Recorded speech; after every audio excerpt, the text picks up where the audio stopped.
Aujourd'hui, on va parler d'amour et quoi de mieux qu'une nouvelle vidéo animé manga sur le thème 2. Je rappelle que j'ai déjà fait une vidéo de ce genre il y a 1 an et demi où je vous en présentais déjà 5. Donc n'hésitez pas à aller la voir, je vous mettrai le lien dans le i en haut à droite. Et vu que le printemps arrive dans quelques jours, on dit souvent que c'est la saison des amours, je me suis dit que c'est le moment parfait pour actualiser cette vidéo et en présenter de nouveaux. Donc c'est parti pour 5 animés manga sur le thème de l'amour. On commence avec un animé récent qui est A Sign of Affection, animé que l'on a déjà présenté sur la chaîne dans les animés manga sur le thème du handicap, qui est le deuxième thème de cet animé, avec l'amour. Et dans cet animé, on va suivre Yuki, qui est une jeune étudiante qui est sourde de naissance et donc qui communique à travers le langage des signes ou alors son téléphone et une ardoise. Un jour, sur le trajet pour aller à la fac, elle va rencontrer Itsuomi, qui est lui un jeune étudiant, mais qui voyage énormément, qui parle beaucoup de langues, qui travaille également dans un sorte de café-bar et qui est assez avenant. Ils vont se rencontrer et elle va être très vite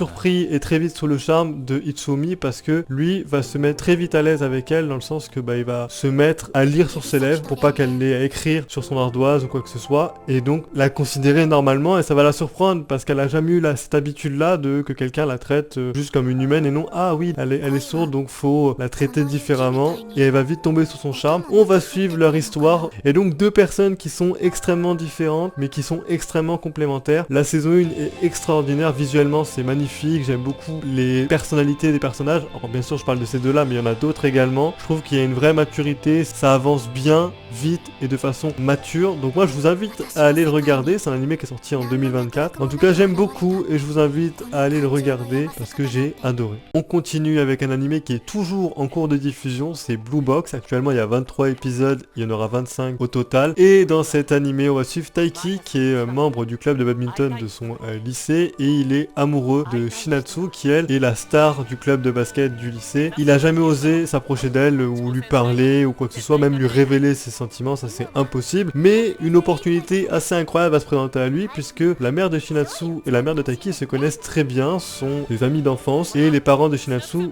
déménagent dans un autre pays. Mais Shinatsu veut terminer son année dans sa ville et donc elle va habiter chez Taiki dans la chambre juste à côté de la sienne. Et là c'est une opportunité incroyable. Quoi de mieux que d'avoir sa crush dans la même maison. Et là, on va suivre leur relation. Je ne vous cache pas que cet animé, pour moi, c'est de la frustration à chaque épisode. Parce que ça avance d'un pas et ça recule de 2 à chaque fois. Je rappelle quand même que les personnages ont 15 et 16 ans. Taiki va énormément se faire de scénarios et se rabaisser. Il va se dire, mais pourquoi elle serait intéressée par moi? En plus, elle habite dans la même maison que moi. Ça ferait très opportuniste, donc je peux pas oser lui dire qu'elle m'intéresse. Vu qu'elle déménage à la fin de l'année, dès qu'elle a fini l'année, ça vaut pas le coup. Elle est trop concentrée sur son basket pour qu'elle soit intéressée par moi. Il va se poser beaucoup trop de questions et c'est vrai que des fois il va même pas demander à Shinatsu ce qu'elle ressent ou ce qu'elle pense et il y a plein de situations qui vont faire croire que ah ça y est ça avance et finalement pas du tout et chacun va se faire des scénarios en mode c'est impossible qu'ils soient intéressés par moi et donc c'est très frustrant mais ça serait quand même aussi frustrant de se dire qu'au bout de 2 épisodes ça y est ils se sont dit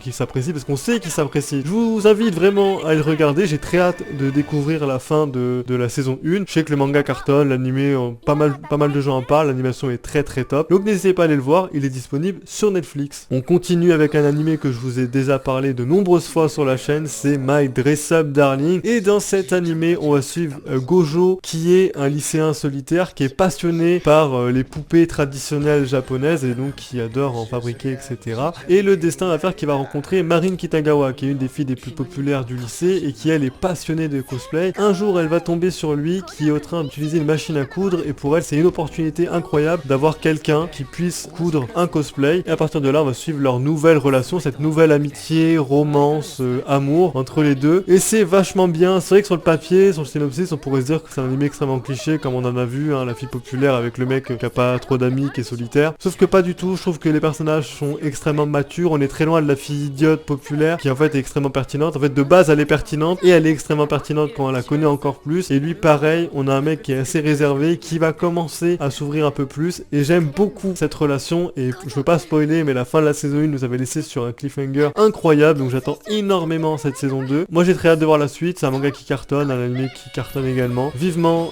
les prochaines semaines pour avoir une date officielle de la saison 2. En tout cas allez le voir si vous ne l'avez jamais vu, il est disponible sur Crunchyroll. L'avant-dernier animé que je vous présentais c'est Otaku. Otaku, l'amour c'est compliqué pour un otaku, tout est dans le titre de cet animé. C'est un animé qui est sorti en 2018 durant le printemps 2018 comme quoi vraiment c'est vraiment la saison des amours et j'ai adoré cet animé puisqu'on va suivre Narumi qui est employée dans un bureau et qui est fan de yaoi. Clairement, faut le dire, elle est fan de yaoi. Et de l'autre, on a Hiro Taka qui lui est un gamer hardcore, il fait que jouer aux jeux vidéo. Ils bossent dans la même entreprise, ils ont également deux potes à eux qui sont ensemble et qui bossent dans la même entreprise et on va suivre finalement à la fois les deux couples, l'amitié des quatre et leur passion commune, donc les jeux vidéo, les yaoi, etc. Et j'ai adoré parce que, alors c'est un animé qui est considéré comme un josei, donc un animé pour les personnes de plus de 16 ans, un peu plus mature, sérieux, etc. Je vous invite à aller le voir, il y a que 11 tomes en plus pour le manga pour ceux que ça intéresse. J'ai adoré suivre leur histoire, c'est à la fois drôle, c'est touchant, il y a des moments sérieux, des moments beaucoup plus idiots, et donc voilà, c'est très agréable, ça change un peu des précédents que je vous ai présentés, donc n'hésitez pas à aller le voir, c'est disponible sur Prime Video. Pour terminer, on va terminer par un chef-d'œuvre, c'est Your Lie in April, j'en ai parlé quelques fois sur la chaîne, ça va parler d'amour, de musique, et également du printemps. De quoi